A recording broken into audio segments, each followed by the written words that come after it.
map will bring us in this King part of the Sage Swarm on station. PvP. Hunky! Hunky Rip out. on. Hunky out. Spawning in at the top left, we have, currently down 0-1, fighting for his tournament life. We've got the Huckster. And in the bottom right, we have MC currently up 1-0. MC, I already said his name. Whoops, fuck. Don't worry. Nobody noticed. Okay. I was too busy trolling the foreign commentators. Good. Alright, so both players are making pylons, except that MC, his probe is about 3 seconds slower than HUK's. I wonder why. Maybe that's indicative. It's not 3 seconds, it's like 1 second slower. You need to calm your shit. And it looks like both players are going to go for a 13 gateway. That pressure from HuK last game did not pan out at all. It really felt like something that would have worked a lot better if his opponent hadn't scouted it. And something that perhaps the more prudent measure would have been to kind of abort the strategy as soon as it was scouted. Maybe, but I don't know how that works in terms of like how much he's already invested in it. Yeah, I'm like not all really the different PvP. strategies that MC could be doing. For him to just abort that strategy, he might not have been able to beat anything else. I mean, I don't know. MC looking for proxy gates? Yeah, definitely just checking for proxies. He wants to make sure that he's not going to lose anything too silly in the early part of this game. And then he's going to scout. Probe scout pretty early. And HuK did a kind of a similar scouting pattern, not quite as thorough as MC was. But the likelihood of MC proxy gating HuK, that seems very low to me. Sure, but I mean, yeah. And, like, MC seems like the kind of player who would proxy gate, but I don't see why he would take that risk when he probably feels like he's advantaged as the game goes on against HuK. Maybe, I don't know, it depends on which protests. I still talk to a few protests who feel like PvP is a little bit coin flippy, even though they admit that it's not as bad as it used to be. Yeah, I don't know. No, both players double gas, and both players 3 on both gases. Pretty common in PvP. Tech is kind of everything. Blink, Oracles, Void Rays, Robo, Dark Shrine. Like, gateway units are just not... They're just not good. Man, they're not really good against anyone without advanced gateway units. Yeah. Once you get a couple of upgrades going for your gateway units, get that Cybernetics core, Mothership core, all these units very gas heavy. And Twilight Council started for HuK. Meanwhile, MC Twilight Council started for him as well.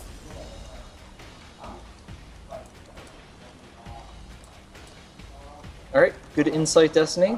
And meanwhile, both players looking like, right about it. Fucking probes running around, 2 Twilight Councils. I mean, what's gonna happen? They're both gonna blinker each other. Blinker. I mean, well, we might see a Dark Shrine. Yeah, very possible. Ooh, oh, we saw the probe. So HuK's gonna get MC's probe off the map, and I think this is actually pretty significant. For sure, kills the ability to put a pylon down. Yeah, highly likely that MC put out a second Dark probe at this Shrine. point. Oh, and the Dark And Blink. Whoa. So Blink versus Double Dark Shrine! What? Wait, what? Oh, wait, that's a stalker. What do you mean? Being made. Sorry. It looked like a Dark Shrine. I looked up and down. I'm just kidding, it canceled it. Anyway. Dark Shrine going down for MC. Wait, how did you mistake a Stalker I for a looked Dark down at the Dark Shrine, I'm looking at the production tab, and I looked up and the Stalker kind of sort of looked okay. like a Dark Shrine. Like, if you look at them real fast, I think they kind of do. Alright, I'll give you that. Oh, man. So MC might be taking a quick 2-0 here if this goes completely unscouted, unless HuK can seal this game away real fast. What do you think is faster? Is it faster to just build the Forge and make a cannon, or is it faster to build the Robo and just chrono out an Observer? So a Forge takes 45 seconds and a cannon takes 40, so that's 85 seconds. A Robo facility takes 65, Observer takes about 30, Chrono Boost, the Observer probably gets out in about 15. So the two are roughly equivalent. How does HuK know DTs are coming? Is it just because MC's not being aggressive at all? He saw the expansion? Perhaps just the late expansion. He decides to be safe. Probably the combination of the late expansion and the lack of an Oracle. It's like, well, what would my opponent be doing that isn't DTs? Because it's not going to be blink. You wouldn't like one gate blink expand. That doesn't make any sense. Sure. And you're not going to go if you're going Stargate. The Oracle needs to be faster rather than later. Yeah. Because otherwise you're not going to do damage. And so we probably just kind of deduced like that seems like the most reasonable thing. And because he got that probe, that like this DT is so late. If you imagine if this DT had come out of a pylon, yeah, like right from the third. Yeah, then like this would have wrecked HuK. Like the observer would have been 20 seconds late. Oh god, that really DT could have at least killed a stalker. Right now, I'm not sure if he'll get anything. He's just gonna force it. Oh no! Oh, nice. Oh, good blink. Although he does reveal that he went blink. That's the downside there. I think a force field may have been more prudent, but either way, DT's gone. Observer's out. He started +1 weapons, and that basically what this means is HuK is going for nothing too immediate. With that forge, he's actually forgotten to turn all his gateways into warp gates. That'll probably happen at some point. But with the forge, that kind of indicates like you're not planning to attack right away. MC going for those fast immortals, he may actually try and bust HuK with blink, perhaps using archons to deal with the force fields. It's hard to say, but without the forge, it doesn't feel like MC is going for the later game. For sure. So like in PvT and TvZ, I would say in those two matchups, upgrades are really, really, really fucking important. If somebody's down in upgrades, it's very quickly evident. Is it as important in PvP when you see like the big laser beams and like all the robo units? Do you think it matters as much? I think it. I mean, like obviously it matters to some extent, but like in ZVT, like if the Terran is 3-3 and the Zerg is 2-2, Zerg is almost always losing that game. In PvP, does like an upgrade lead matter as much? I don't want to offend all the Protoss pro gamers watching this right now and say I just don't know enough about the matchup to say one way or another. Okay. Oh, what the fuck? How did HuK get in here? Whoa. Huh? HuK blinked into MC's main from the bottom with the observer. Yeah. Killed 3 probes and blinked out and forced a photon overcharge, which is it's not the most significant thing ever, but it does something. Indeed, it does do something. 10 out of 10. Analysis. I'm sorry. Somebody's got to say something, right? Good hallucinated Phoenix Scout coming in from the Huckster. Oh, Soccer's thinking, yeah, this is a pretty big commitment. He's going to get 2 probes. Is it worth, though? 3 probes? Oh, he doesn't even kill a 3rd probe. Wow. No 3rd probe. Immortal's just going to work on those stalkers. 2 probes for 2 stalkers is probably not a good fit, right? Oh, however... Wow. Nah, that wasn't 2 more. He needs to... I think it's time to get out. He's done a little bit of damage with his like random blink stalkers, and that's great, but because MC's got no forge, he's actually here we go. These are the extra gateways. This is going to be a big timing from MC. HuK did some decent damage. 10 probe lead right now over MC. He's killed 9 workers, so yeah, but MC also is cutting probes because he's aiming for this big time attack. Sure. Time to see how good the photon overcharge actually is. HuK with a lot of chrono boost saved up. Chroning out that Colossus as hard as he can. I don't know if that's going to be done in time for it to be relevant in this attack. Same with the +2. And the thermal lances here. I think what HuK really wants to do is use his money to maybe chrono boost out some extra sentries. Although maybe. MC can make Archons because he still has a Dark Shrine. He can use the Archons to break the force fields and still move into the base. Meanwhile, HuK's keeping a couple Stalkers in the main just in case of the blink. And he's got so many more Stalkers though, MC does. I don't know if HuK even has enough to defend against that if he were to blink into the main. Look how many Stalkers are here for MC. I almost would rather him go to the main instead of trying to fight here, but he's got a lot of Immortals too. The fight begins, the Zealots are coming in. There is no extended thermal lance for this Colossus. I mean, that Colossus. Wow, whoa, MC I think misclicked on that blink. Was he trying to focus for the Colossus? Maybe not. I don't know.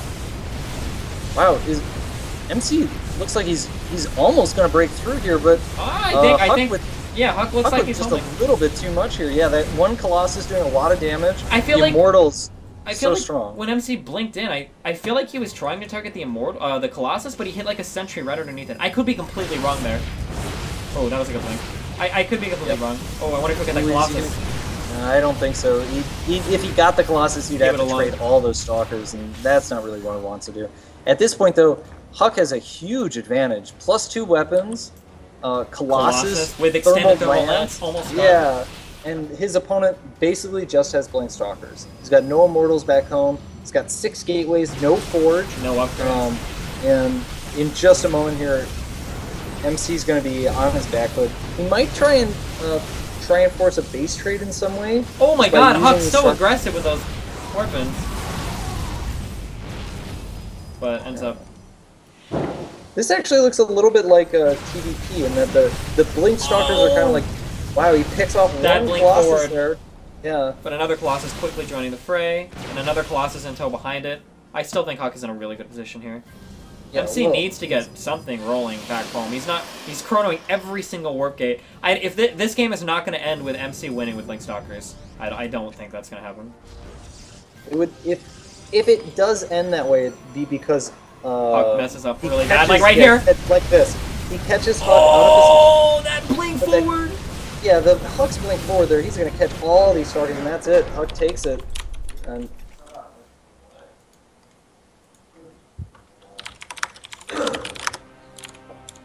Yeah, no, that was both players opened in a very unique way, calculated and educated way. I didn't bring up something because I didn't know if I missed it, but HuK's warp gate was very, very, very, very, very late that game. Yeah, like I think he forgot it. Yeah, like it was like a full 60 to 100 seconds or some shit behind. MCs. That may have actually ended up winning him the game. Maybe because he didn't commit with Blink Stalkers and he had to go back home.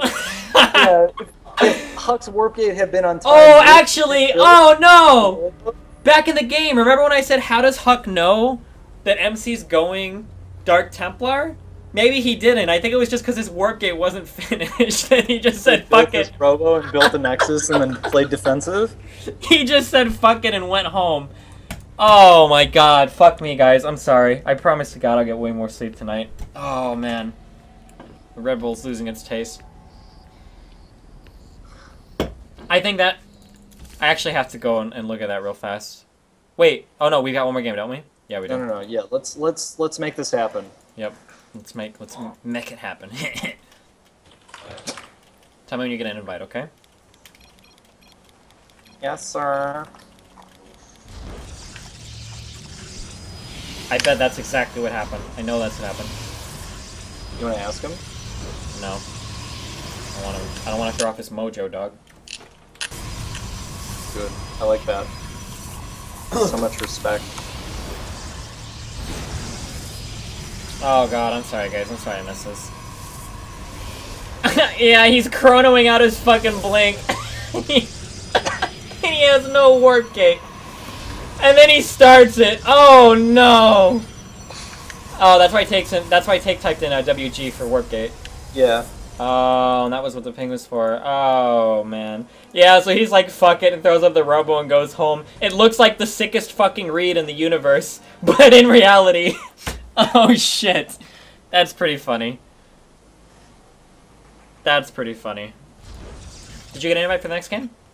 No. Okay. Everybody hates me. They just, they're so put off. Or something. I don't know. Whatever. Nobody's hosted the next game. There's nobody in a lobby right now. This is not my fault, Steven. Okay? You want to buy a Polish kitten? No. Fuck off.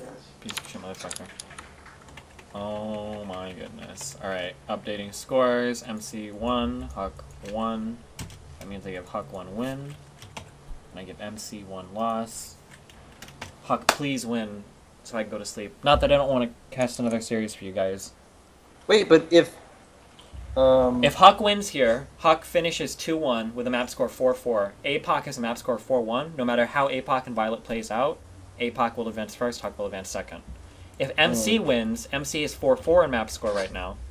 If MC wins, that means he advances out of this set with a 5-4 map score. Even though APOC won the head-to-head, he has to win at least one game against Violet in order to advance first in the group. If APOC were to go 0-2 against Violet after MC wins, that would mean that APOC would finish the group 4-3. Even though MC loses the head-to-head to APOC, he's ahead in map score 5-3, so that would make MC the winner. Right? That's why I like this format. Every game matters, right? Kind of? Unless Violet is like, fuck it, and throws all the games because he doesn't give a fuck. Except the only thing is that basically what will happen is Violet is put in a situation where his games matter to his opponent, but not to him. But it's interesting, and I mean, I agree that that kind of sucks. I think the remedy to that, this is brainstorming for next tournament, I think the remedy to that is to pay people for every game they win, to do something like that. Yeah, that would be a simple fix. The other fix is to just use a different format that doesn't ever allow for games like that to occur. Yeah, I know, but I really don't like the conventional group winner, format. winner, loser, loser. Yeah, I've told you about this, like, right? I've explained this before. I've explained this in, like, every single stream. Have I explained it to you or not? I don't think so, but this is just like the usual. The reason why I don't like that format is because if you run into one player that you can't beat, and then he beats you, and then he loses his next match, then you're out of the group because he's going to beat you again. You know, like if there's one guy in your group that's better than you, whereas if you would have spawned at a different part of the group, you might have actually been able to advance, but you couldn't because he beat you, then he lost the winners match, and then you had to come up again and beat him in the final match, and then you lost again. You know. Yeah, I think that's reasonable. Every format has its own pros and cons. Sure. Pros and cons. Yeah. I think just paying people for map every wins though, is a pretty. It's hard to argue against that. For sure. Even though yesterday was kind of crazy, Snoot actually failed to advance out of his group because Patreus beat him in a meaningless match. That's why Adonminus got through. Which was pretty fucking crazy. Nobody was I was expecting Snoot to steamroll Patreus, but sure, but you still had one player playing a match that had no bearing on his. Yeah, for sure, on his own tournament life. I mean, Naniwa is the exception, right? Because